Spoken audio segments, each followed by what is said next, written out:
Col Alfred Lee Griebling, West Point class of 1950, West Point Society of Denver, Founders Day, oldest graduate speech, 3 March 2017.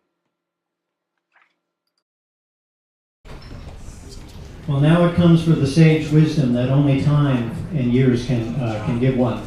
But first I need to do a special shout out to Colonel Mo Matthews, class of 49. Colonel Matthews is actually our oldest graduate, but he signed up a bit later after we had committed to it, his almost classmate from 1950. So Colonel Matthews, I believe you're sitting over here. We challenge you to come back next year and be our oldest grad.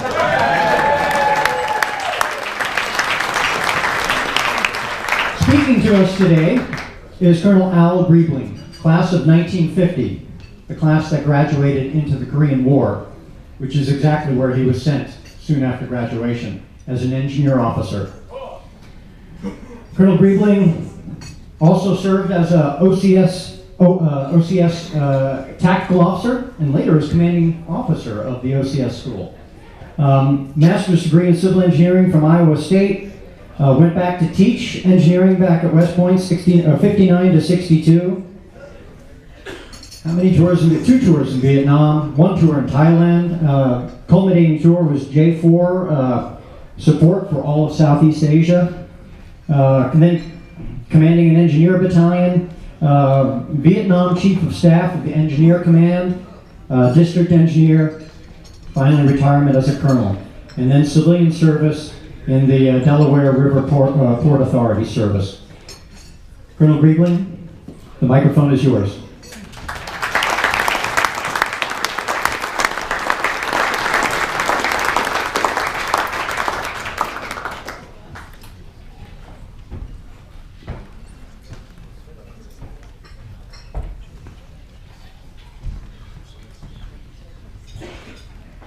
Even though Mo's older, he can get up the steps better. General Holland, other generals present,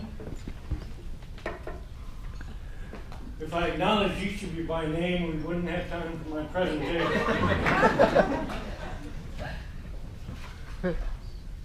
The light's a little bad up here, so I might have to put up with a little pause now and then. President Walcott and members of the board, we all know that you're the brains and muscle of this society that arrange events all year, not just Founders Day. And we appreciate that because it enables us to maintain our status as a distinguished society. Regular members, I was just going to skip over us, but we're kind of the heart and soul of the organization.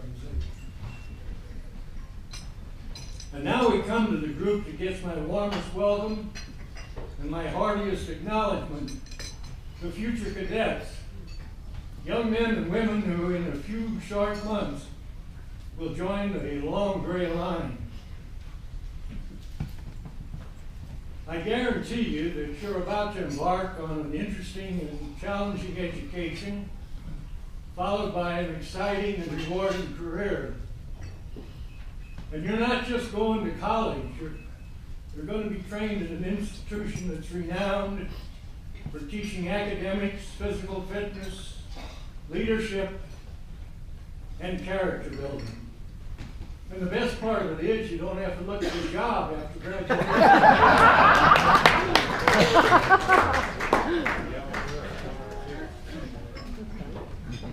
I'm deeply honored that so many of you could take time from your busy schedules to come here tonight and help me celebrate my 89th birthday.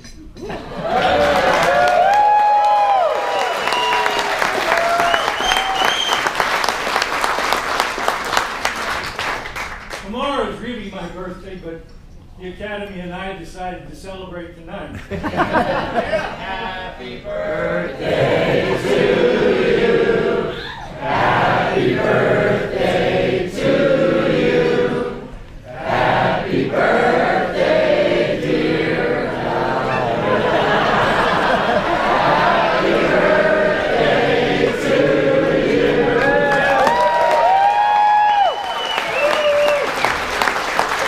Thank you. tribute I've ever had, and most of you are on key.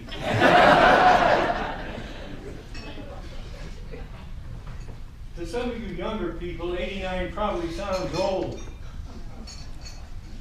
Actually, as you heard tonight, I'm 1 year younger than the West Point Society, and 126 years younger than West Point, that celebrated its 215th birthday this month. Well, when you come right down to it, 89 is pretty old. I don't even buy green bananas.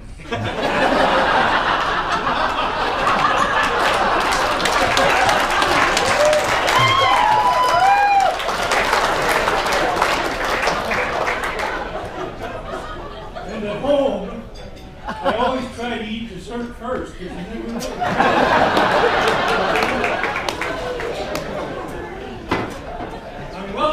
As the oldest graduate, I'm supposed to describe how the Corps has, which means the Corps has gone you know where since I graduated. However, I can't in good conscience do that because I've seen too many positive improvements since then.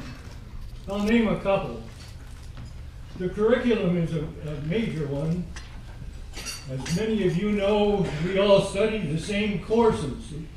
Closest thing to an elective was a foreign language, and not everybody got their first choice of that. People entering today have their choice of one of about 40 fields of study in which they can do an in-depth study, get a major in that. And this is really kind of like a two-edged sword because it enables the cadet to study things of interest to him, and it provides the Army with a group of officers that have diversified expertise in various academic disciplines, and that'll pay big dividends in peacetime or wartime. The second significant change was the admission of women to the Academy. I don't think it's any secret that when that was proposed, some male grads were naysayers, others were downright opposed to it. I'd like to think that I had an attitude of wait and see. And it was well worth the wait because now I've seen young women hold the highest positions of leadership in the Corps, stand up to the physical training, graduate with distinction. A few have gone on to take Ranger training successfully. And many have attained the much-deserved promotion to the general officer ranks, as evidenced by our guest speaker tonight and her counterpart at the Academy, the Dean, General Jebb.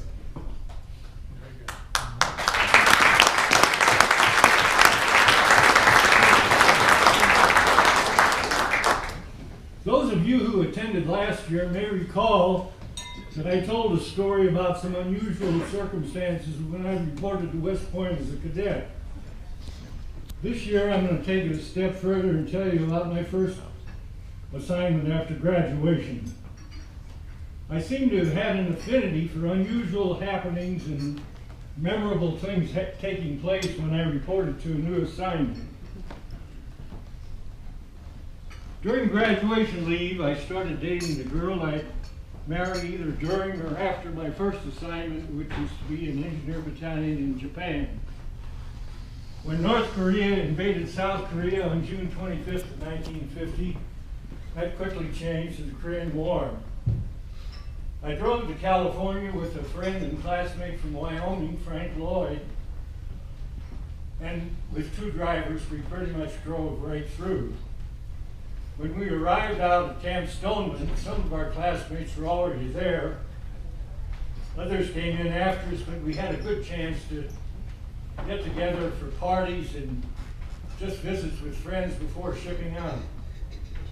Shipping out consisted of a train ride to Washington State where we boarded a plane bound for Anchorage, Alaska.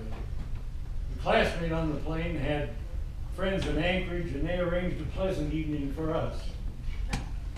We took off the next day for Osaka, Japan, with a few fuel stops in between.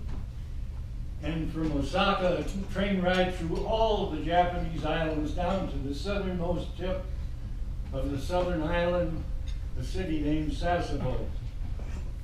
Then a ferry boat ride over to Busan. And as we walked down the gangplank, the sergeant on one side handed us 2 clips of ammunition for our weapon, and one on the other side handed us, heaven forbid, a K ration. He pointed to a train that looked like something out of an old Western movie, only the arrows were missing. And it took us about 50 miles up to Daegu, where the 24th Division Replacement Company occupied an apple orchard. And overnight there, and we picked up our orders. I was a little surprised when I read mine, assigning me to an infantry platoon of one of the battalions in the division. I went back to the sergeant who gave them to me and said, I came over here as an engineer, but I'm sure I can handle an infantry platoon if that's what you really need. He got a look of surprise on his face and said, thank God, I knew I made a mistake, I just didn't know who it was.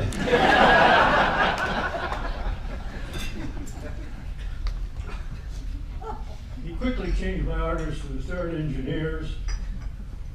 3 other classmates and I were going to the 3rd, and we took the same truck to battalion.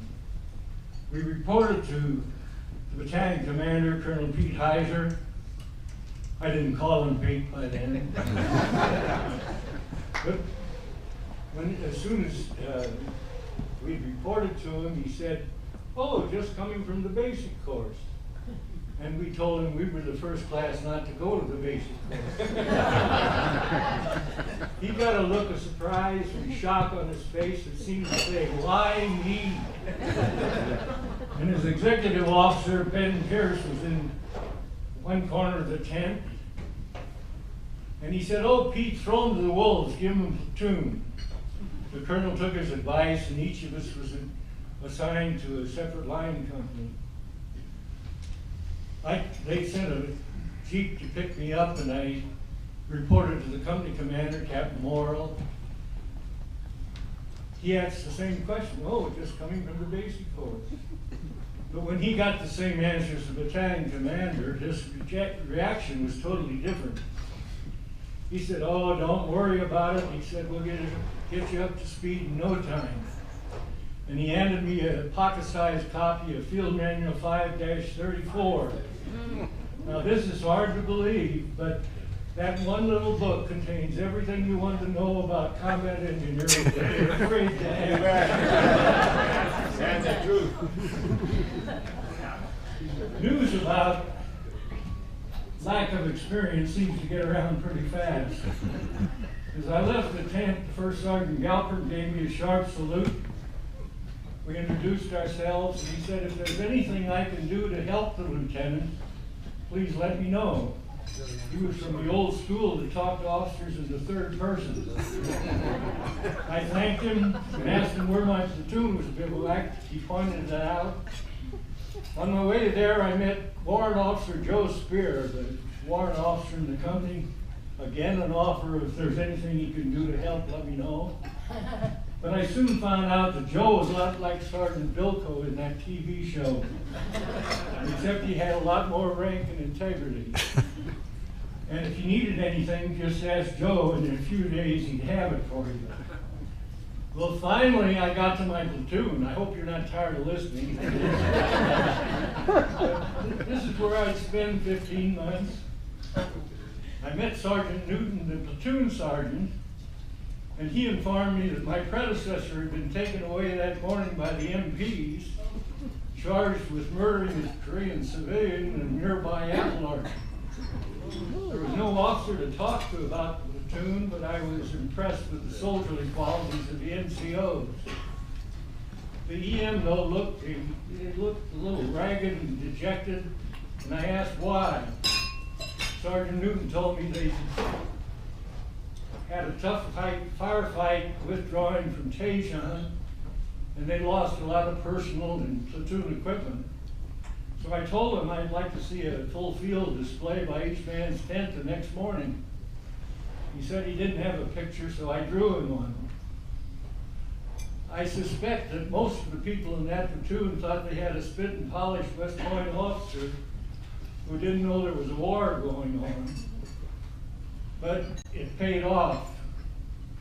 The inspection was almost unbelievable. They'd lost everything in the book: helmets, cartridge belts, bayonets, canteens, mess kits, sleeping bags, individual weapons that they replaced with other weapons, and a rocket launcher. We consolidated that list and gave it to Joe Spear, and he had 80% of it in about 3 or 4 days, and all of it in a week. By then, I think the men figured out the reason for the full field inspection. Just before leaving, or on one of his trips to Busan, Joe asked me if I'd like a .45 automatic in addition to my cartridge. I told him, sure. He said, that'll cost you $10. And he went on to say that 5 was for a bottle of whiskey for a sergeant who had an unlimited supply of .45s and an unquenchable thirst. The other $5 was for a well-made shoulder holster from the leather shop in Busan. Well, anything from here on would be a war story, so I'm going to switch quickly to a story about a West Point ring in Tokyo after I left Korea on my way home. The ship we were to come home on needed some last-minute repairs, and when it was being repaired, we were allowed to go into Tokyo. I did some shopping, ate at good restaurants, and one night in the men's room of the bar, an armored officer next to me at the sink said, "I see your West Point ring." And he took one out of his pocket and said, "I took this off of a dead Korean soldier up in a tough firefight near Pyongyang, and I'd like to get it to his family." I told him his name should be etched inside. Let me take a look. And I held it up to the light and was awestruck. I read Howard G. Brown, my roommate and best friend at the academy for 4 years. I assured him I'd get it to his family in Tupelo, Mississippi. If you think about the chain of coincidences that led up to that chance meeting, it's almost mind-boggling. Howard was killed early in the war on the breakout of the Busan perimeter, as far south as we faced the enemy. A Korean stole his ring. It could have been the man who killed him. Months later, and many miles to the north near Pyongyang, an officer just walking the battlefield after another tough firefight happened to notice it on a man's finger and removed it. That armored officer just happened to ask the owner's roommate how to get it to his family. And that roommate was in Tokyo just because the ship he was supposed to leave on needed some repairs. It's pretty eerie. The only conclusion I can reach is that's the way it was supposed to happen. At this point in my presentation, I have to be very careful what I say. Last year I said, "Beat Navy." And look what happened.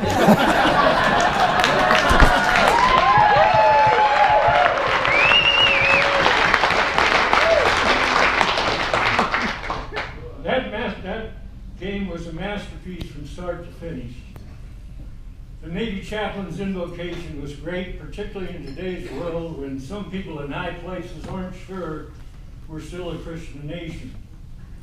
The game was played hard, clean, and well coached. And the icing on the cake is when the entire Corps rushed on the field to celebrate the victory. I've enjoyed these 2 years as oldest grad speaker. I was going to say something like, old soldiers just fading away. But then I remembered that Douglas MacArthur had used that, and I didn't want to take a chance on an honor violation.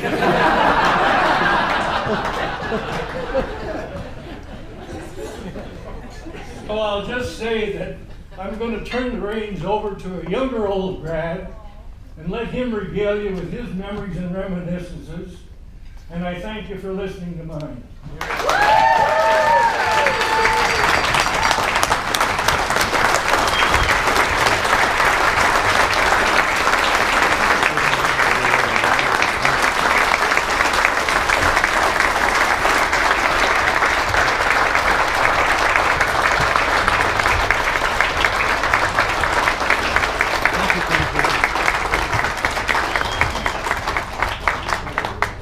Thank you very much, Colonel Al Griebling.